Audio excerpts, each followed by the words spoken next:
आज ही Doubtnut app download करें।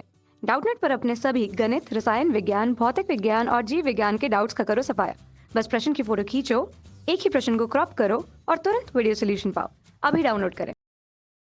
नमस्कार दोस्तों, हमसे पूछा है पतली पन्नी द्वारा अल्फा कणों के परिकीर्णन में रदरफोर्ड के प्रयोग में नाभिक के निकटतम जो अल्फा कण आते हैं वे सीधे चले जाते हैं, थोड़ा सा विक्षेपित हो जाते हैं, बहुत अधिक विक्षेपित हो जाते हैं या फिर रुक जाते हैं। तो इन चारों में से बताना हमें। तो दोस्तों रदरफोर्ड का प्रयोग क्या था, उन्होंने क्या किया था कि एक पतली पन्नी ली थी, मतलब कि गोल्ड की, और उन्होंने क्या किया था, अल्फा कणों की इस पर बौछार की थी, अल्फा कणों की। तो इस पतली पन्नी पर जो नाभिक था, मान लो कि ये हमारा नाभिक है, तो इस पर नाभिक में क्या होते हैं, धनावेश होते हैं, और ये अल्फा कण क्या होता है, धनावेश होता है, हीलियम का नाभिक होता है। ठीक है। तो यहाँ पर हुआ क्या था कि जब अल्फा कणों के पर बौछार कराई थी इस पतली पन्नी पर, तो इस नाभिक में कुछ नाभिक से टकराकर वापस हो गए थे, कुछ नाभिक से दूर चले गए थे, इस तरफ विक्षेपित हुए थे, और कुछ बिना प्रभाव से ही चले गए थे। जैसे कि यहाँ से कोई अल्फा कण आ रहा है तो वो बिना प्रभाव से ही, कुछ भी किए बिना सीधा ही निकल गया था।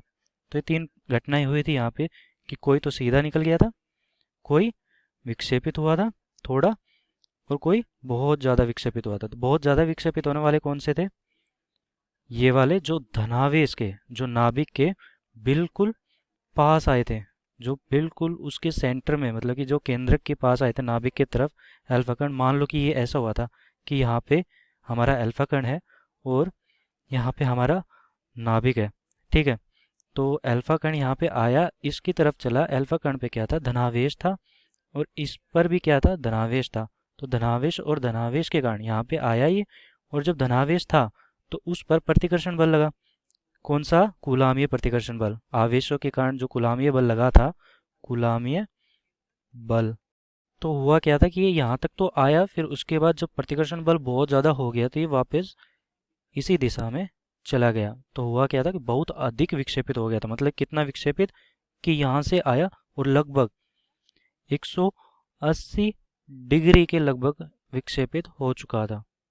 तो जो जितने पास थे उतने ज़्यादा विक्षेपित हो रहे थे। ठीक है, नाभिक के जितने पास आ रहे थे कण उतने ज़्यादा विक्षेपित थे। मान लो कि यहाँ पे दूसरा कण था कोई अल्फा कण, उस पर नाभिक का कुछ ज़्यादा प्रभाव पड़ा नहीं, या फिर वो सीधे ही निकल गए, ऐसा कुछ हुआ। ठीक है। और जो थोड़े से नज़दीक थे उन पर क्या हुआ कि थोड़ा सा विक्षेपित हो गए थे वो, इस प्रकार। जो जितनी दूर था उतना कम विक्षेपित हो रहा था, कुछ बिना विक्षेपित के ही चले जा रहे थे और कुछ बहुत ज़्यादा विक्षेपित हो रहे थे। तो बहुत अधिक नाभिक के निकटतम जो थे वो बहुत ज़्यादा विक्षेपित हो रहे थे। तो दोस्तों हमारा उत्तर कौन सा हो जाएगा, तीसरा, कि बहुत ज़्यादा विक्षेपित हो रहे थे। धन्यवाद। कक्षा 6 से 12वीं से लेकर नीट, IIT, JEE वो एडवांस के लेवल तक 1 करोड़ से ज्यादा छात्रों का भरोसा। आज ही डाउनलोड करें डाउटनेट ऐप या व्हाट्सएप करें अपने सारे डाउट्स 8400 400 400 पर।